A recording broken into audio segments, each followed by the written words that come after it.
હિંમતનગર તાલુકાના લીખી ગામે એક 23 વર્ષીય પરિણીતાએ 2 સંતાનો સાથે અગ્નિ સ્નાન કરી લેતા ચકચાર મચી જવા પામી છે। હિંમતનગર તાલુકાના લીખી ગામે એક 23 વર્ષીય પરિણીતાએ પોતાના 2 સંતાનો સાથે અગ્નિ સ્નાન કરી લેતા ચકચાર મચી ગઈ છે। આજે સવારે પરિવારજનોના અસહ્ય ત્રાસથી આ મહિલાએ આંતરિક પગલું ભર્યું હતું। યુવતીના પરિવારજનોના જણાવ્યા અનુસાર વારંવાર પૈસાની માંગણીઓ અને શારીરિક ત્રાસ આ યુવતીને અપાતો હતો। વળી પૈસા લાવી ન શકાતા તેને બીજી પત્ની લાવવાની વાત કરી તેને આત્મહત્યા કરવા દુષ્પ્રેરણા અપાતી હતી।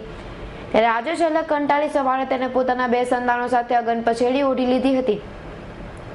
90% દાઝી ગયેલી મહિલા અને તેના 2 સંતાનોને હિંમતનગર સિવિલ ખાતે ખસેડવામાં આવ્યા હતા। જોકે સારવાર દરમિયાન ત્રણેયના મોત નીપજ્યા હતા। ત્યારે હિંમતનગર પોલીસે અંતે ફરિયાદ નોંધી મૃતક યુવતીના સાસુ સસરા સહિત પરિવારજનો સામે ફરિયાદ નોંધી વધુ તપાસ હાથ ધરી છે।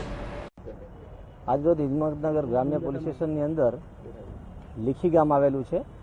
ત્યાં 23 વર્ષના એક પિંકલબેન વાઇફ ઓફ લાલસિંહ લક્ષ્મણસિંહ ચૌહાણ એમને પોતાના 2 બાળકો સાથે ઘરના અને એમના સાસુ સસરાના ત્રાસના કારણે અવારનવાર મેણા ટોણા મારવાના કારણે અને ઘરેથી વારંવાર પૈસાની માંગણીઓ કરતા અને ત્રાસથી કે વારંવાર તું મરી જા, જો પૈસા ન લાવે તો અમને બીજી બહુ મળે તો અમે પૈસા લાવી શકીએ એવા હેતુથી એને વારંવાર ત્રાસ કરતા હોય એ છોકરીએ આજે વહેલી સવારના 6 વાગે એના પતિ અને એ લોકો બહાર હતા એ દરમિયાન જાતે કેરોસીન છાંટી અને સળગી જવાનો બનાવની ફરિયાદ નોંધાઈ છે।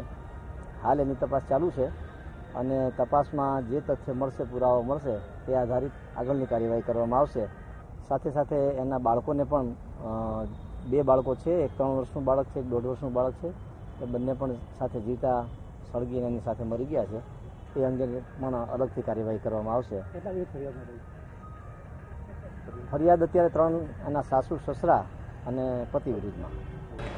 દીપક સિંહ રાઠોડનો રિપોર્ટ, SN ન્યૂઝ, હિંમતનગર।